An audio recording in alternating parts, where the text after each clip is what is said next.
I spent years thinking I was on the left. I voted, I protested, I thought change was coming.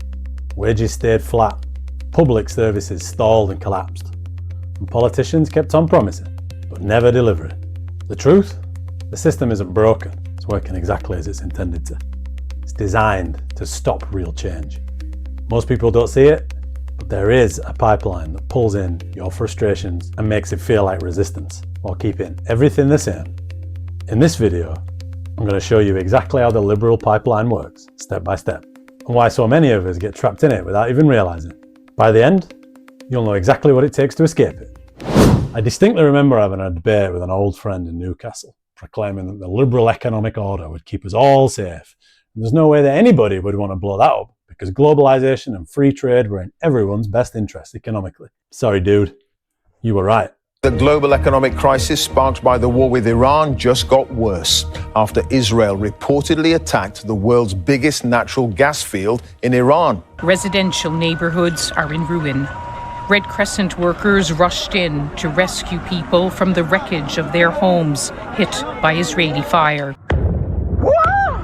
We are the world's greatest and most powerful nation, so we can do something about what they do.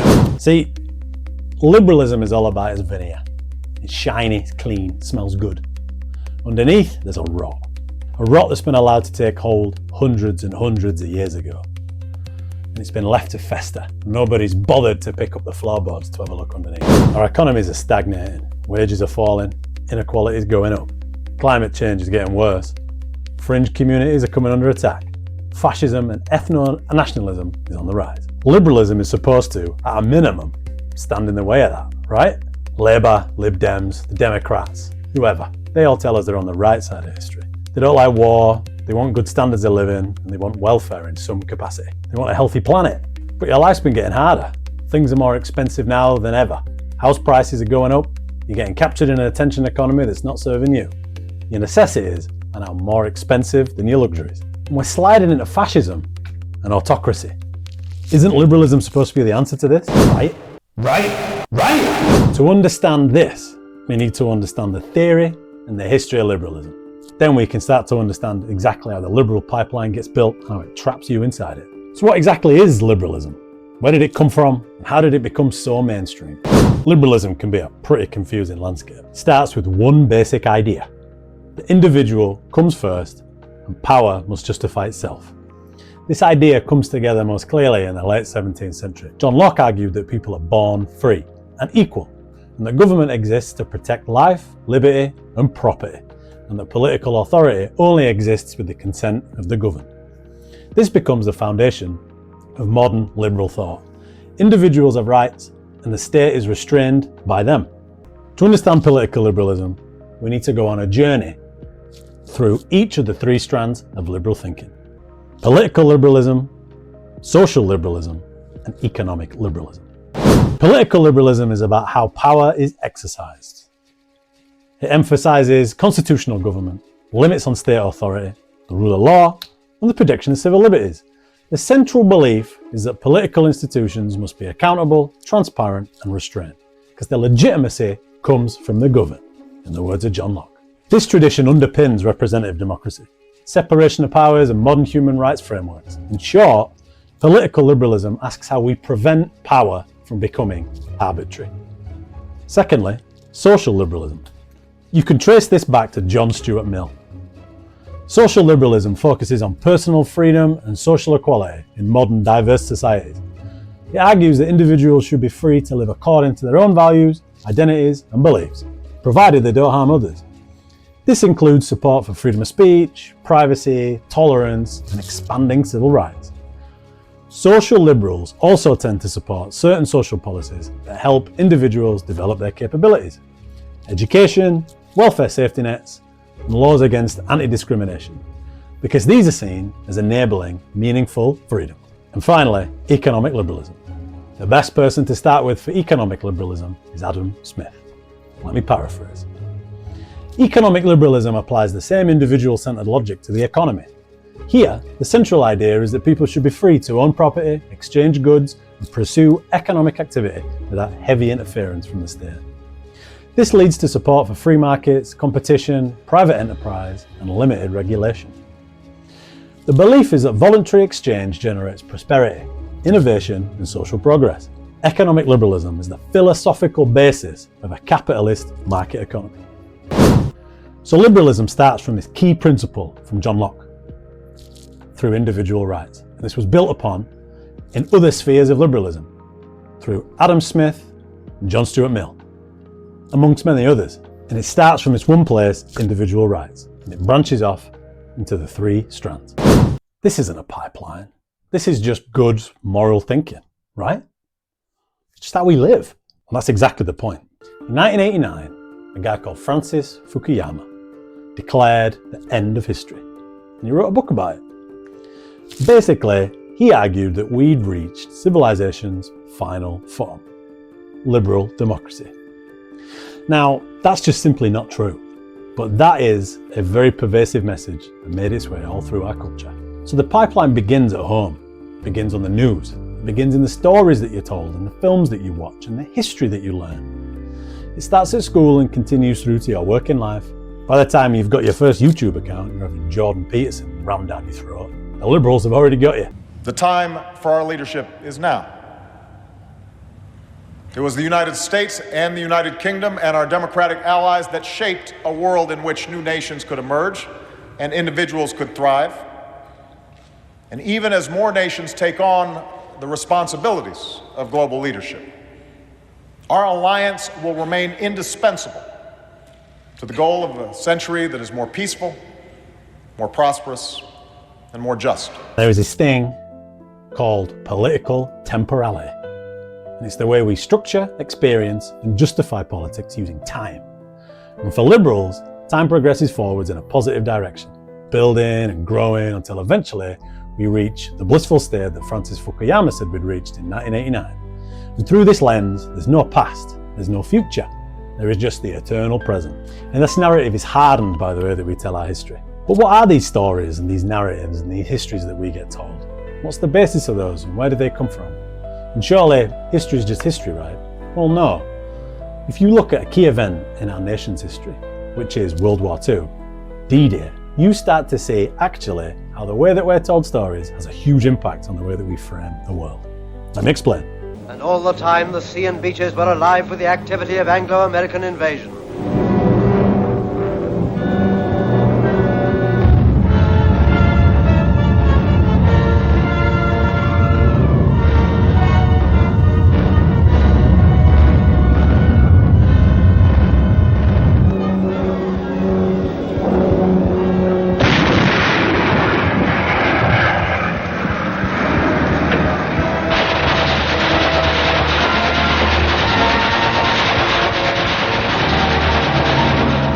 D-Day is presented as the turning point in the war, right? From our perspective, you watch any film, you watch Saving Private Ryan, you watch Band of Brothers, whatever. This is the turning point when big America gets its boots on and it comes storming in and kicks the Nazis out of France. From there, we march on Berlin and we end the tyranny that is Hitler and the fascists. Hurrah! Liberalism's great. Liberalism won that war. The liberal economies of the West, particularly America, came in and they bloody gave Hitler a big old backhand. Said, get on your fucking horse, lad. Sent him on his way. The Soviets helped us a bit, but they're bad, so we sorted them out in the Cold War afterwards. But what if I told you that this flashpoint of history that's so crucial to our understanding of our culture isn't actually correct? If you made it this far, thank you so much. I hope you're really enjoying the video and you're finding it useful. If you want to help me grow, you can do so in a few ways. First and foremost, make sure you hit like and hit subscribe and share this with your friends. Secondly, you can follow me on TikTok and on Instagram. Finally, head over to my Substack, where I do deeper dives and add supplementary information to the videos that I make. I'd love to do this full time, and you can help me by doing that by buying me a coffee. All the links are in the description. Thanks again. Hope you enjoy the rest of the video. Hitler's first defeat was at the Battle of Moscow in 1941. The Battle of Stalingrad was in 1943. What is often considered by historians to be the real big turning point and the real nail in his coffin was the biggest tank battle in history at Kursk in August 1943. And after Kursk, the Soviets advanced without stopping. D-Day was the 6th of June 1944. By this point, Hitler's defeat's already inevitable. The Soviets had already begun to advance into Eastern Europe, and they were pushing the Germans back. Hitler's forces that were left behind in Western Europe were there to buy time. They weren't the main force of Hitler's army. The Germans were defeated a full 12 months before the Americans got there. Now, that's not to say that the sacrifices were in vain, of course. Super crucial that we landed when we did, and it was important to support the Russians in beating Hitler. But it definitely wasn't the flashpoint that we're told it is. The reasons we landed on D-Day are not quite what you're told. The Russians were moving so quick that there were legitimate concerns that they could reach Paris and Europe would be lost to communism. They recognised that the division of territory after Hitler's defeat, which was inevitable by this point, would shape the future of Europe and, more importantly, start to entrench the power structures of the world going forward. So the landing at D-Day was to seal the deal, but it was also motivated by a desire to stop the Russians going any further.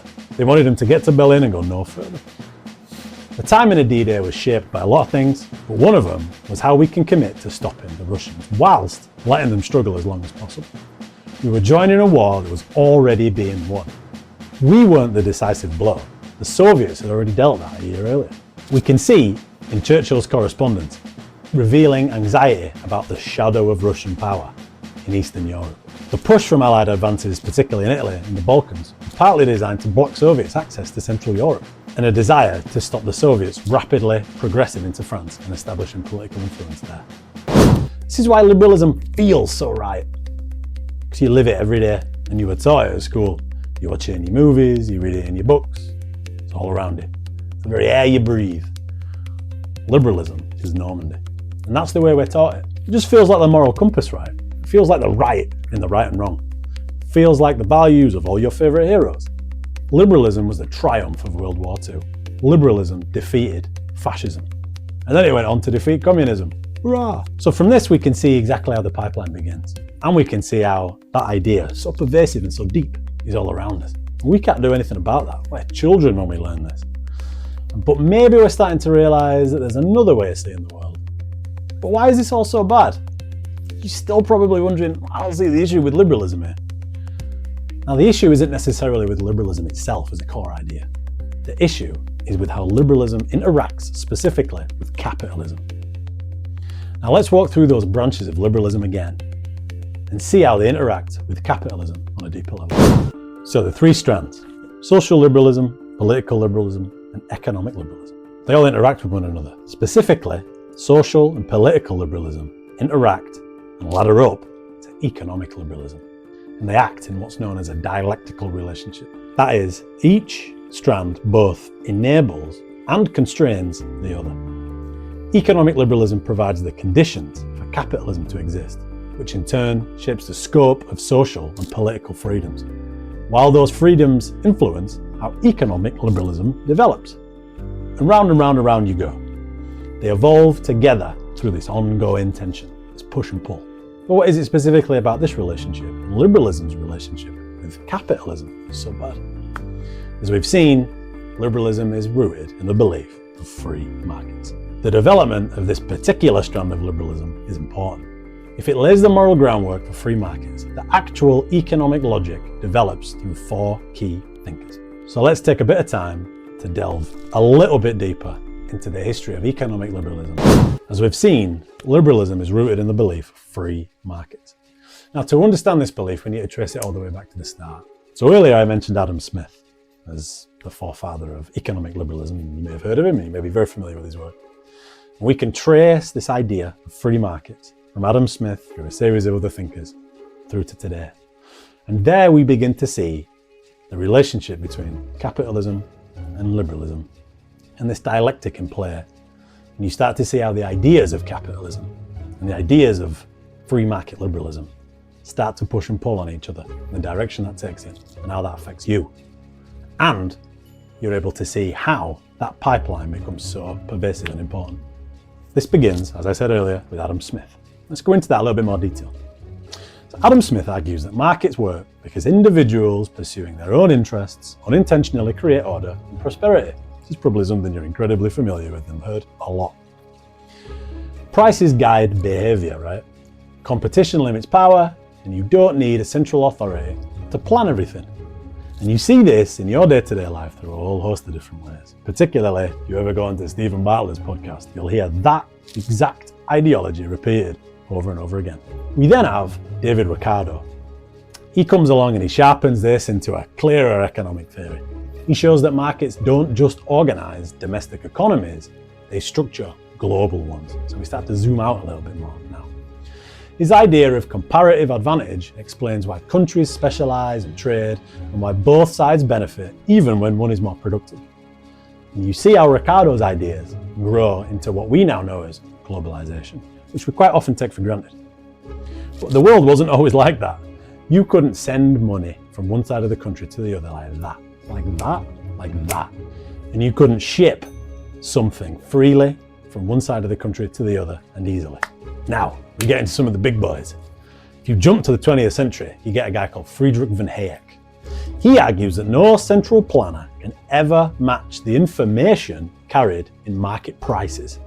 That is to say, that no single individual or planning system can ever be as more efficient in sending information than the price in a market. For him, markets protect freedom because they decentralize power, where planning concentrates it, right? And we hear this a lot, how centralized planning created the USSR, or the USSR is bad because of centralized planning. Whichever way you want to spin it, that's the way it works, right? And you see this idea in the way people talk about the size of the state. And when people talk about planned economies, what they're really talking about is the state's involvement in that economy. And that's important. And finally, we get to Hayek's protege, Milton Friedman. He turns his ideas into actual modern policy. Stable money, limited government intervention, deregulation, and trust in market mechanisms.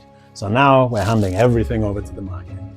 We've decided states should get smaller and smaller and smaller, and nothing is as natural or as powerful or as intuitive or as efficient as the market as a concept, right?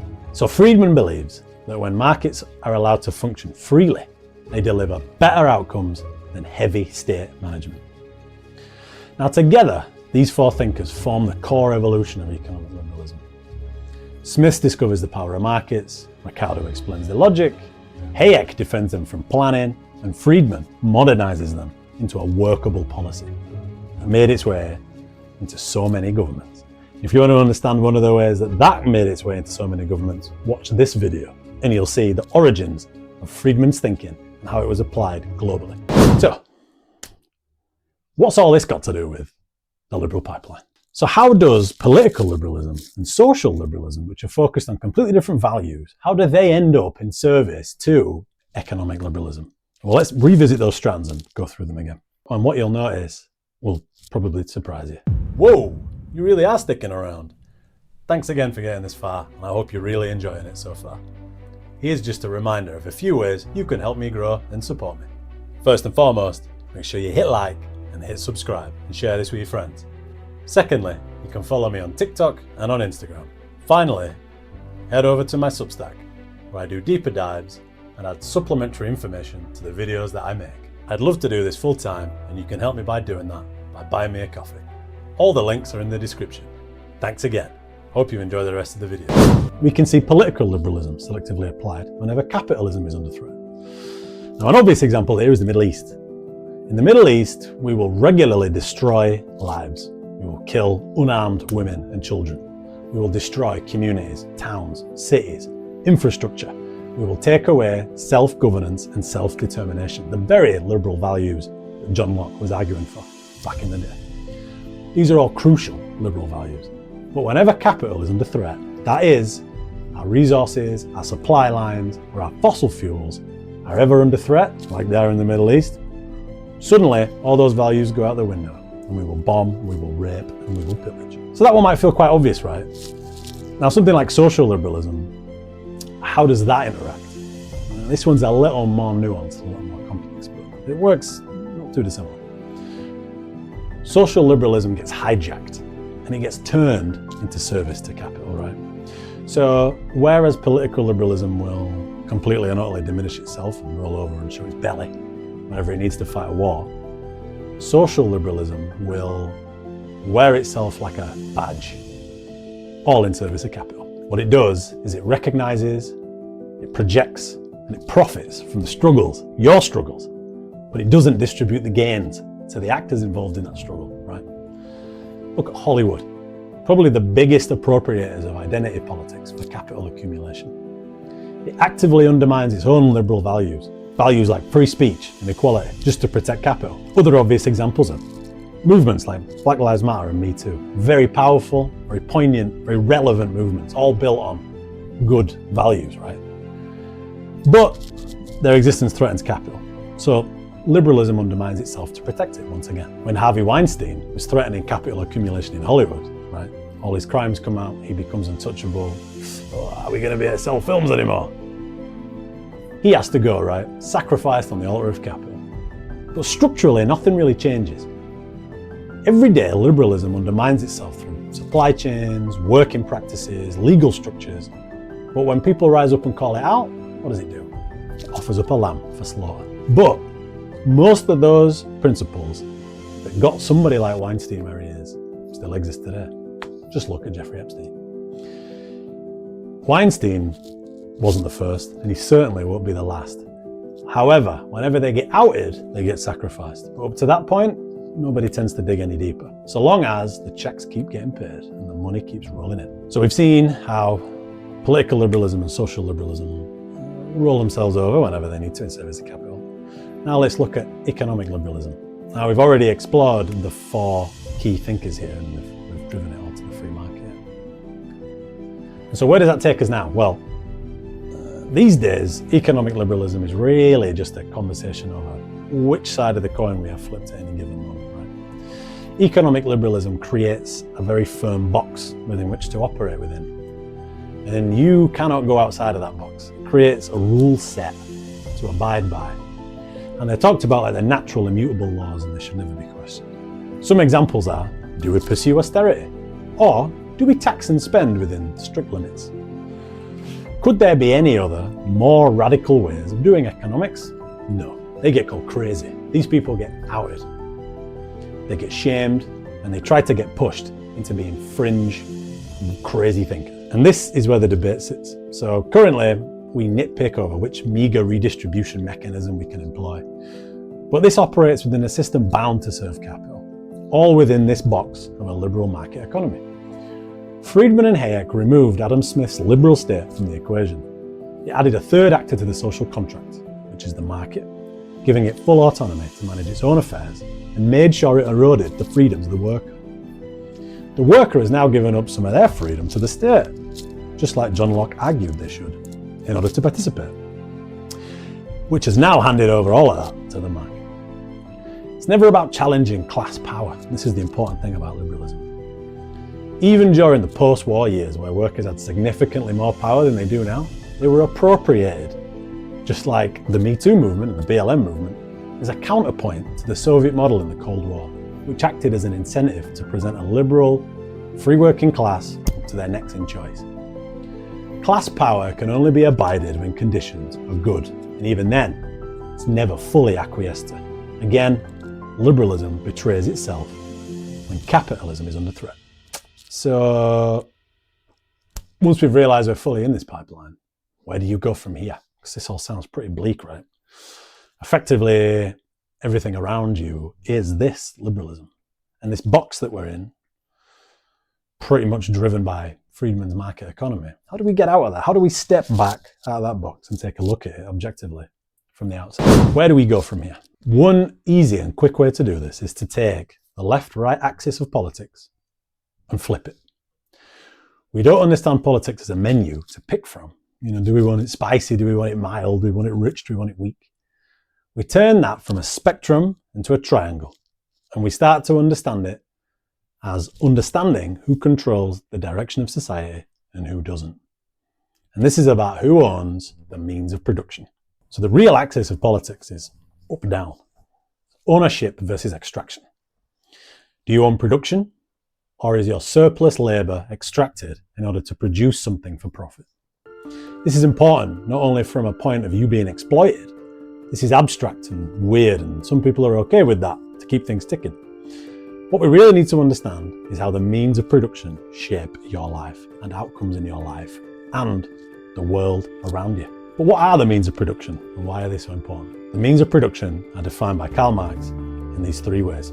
I mean, he writes a lot about this, but I've just tried to take three key points that I think really sum up his belief about this. The means of production, or the instruments of labour and subjects of labour, are the objects which are necessary for the production of goods.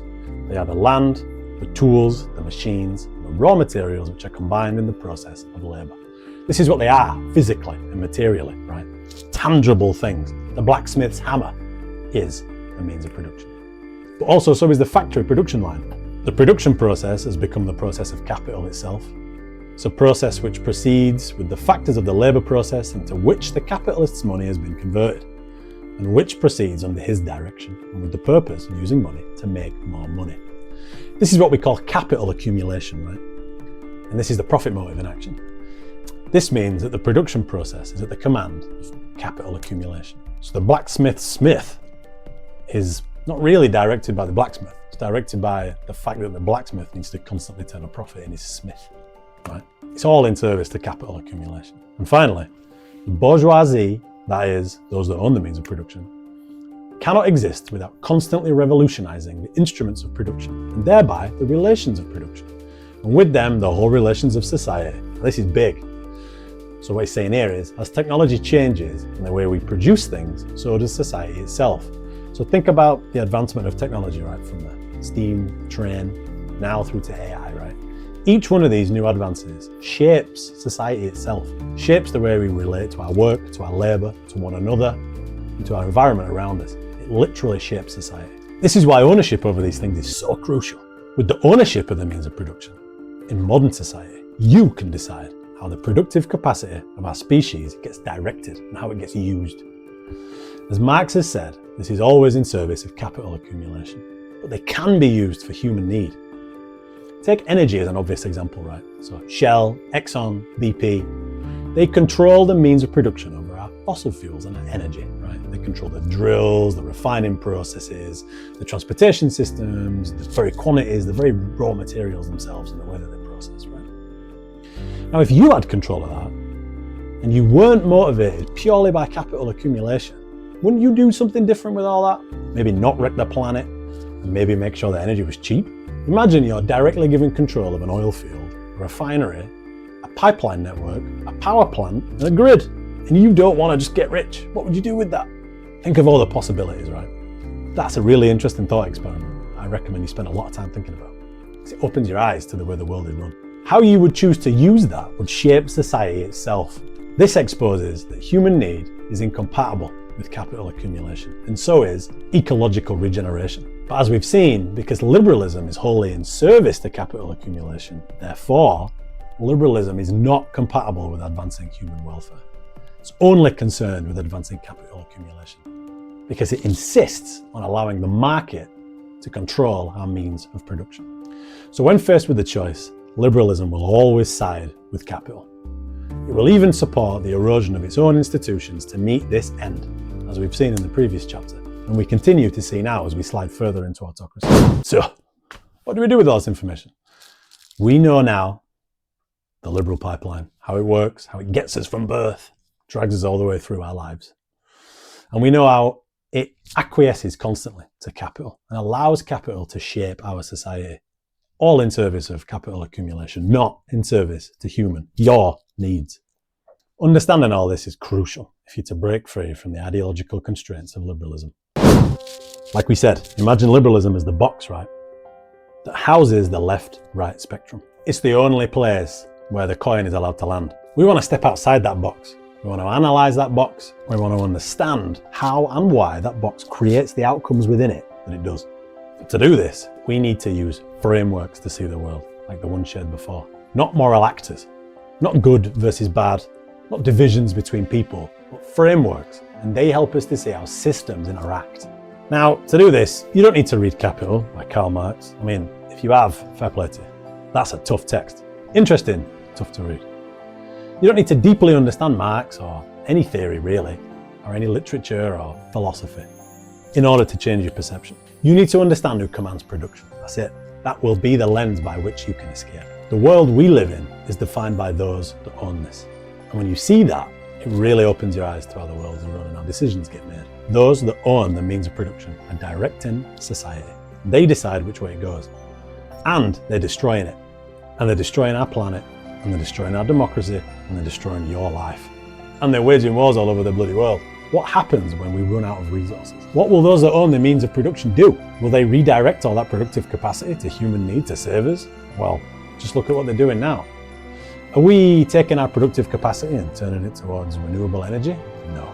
Why? Because renewable energy is not compatible with capitalism. Or will the people who own the means of production continue to extract as much capital as possible out of whatever is left once all is said and done? They will be flogging that dead horse until there isn't a planet left to flog a dead horse on. You've realised now that liberalism is not going to deliver us into a nirvana and certainly isn't going to propel us forward. Because liberalism believes there is no future, just more liberalism. This is now a state of managed decline. When combined with capitalism, eventually there will be nothing left to accumulate. The more we can understand about the means of production, the better. And the more we can understand about history, alternatives, and structures and how they interact, the more we can see this in our everyday life. I try to point these out where I can, through history and through everyday examples and existing structures, and I try to expose exactly this that I've been talking about. You can read more about these over on my Substack. Check me out on TikTok and Instagram to learn more. And I will try my best to show you in every possible way that ownership of the means of production is crucial. And if we are to change anything in the world, we need to take them back. Or at the very least, democratize them and have a say in what happens. Shouldn't you get to decide how energy is generated, how it's sold, how it's produced? Shouldn't you get to decide what food ends up on your supermarket shelves? Shouldn't you get to decide if pesticides get used or if we destroy the planet in service of making phones? Shouldn't you get to decide all that? The only way you will ever be able to decide that is through control of the means of production. We need to democratize that for everybody, on every level.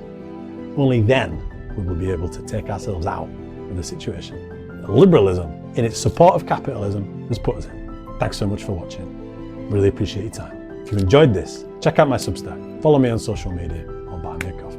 Hit subscribe, hit like, let me know what you think in the comments, and I'll see you next time.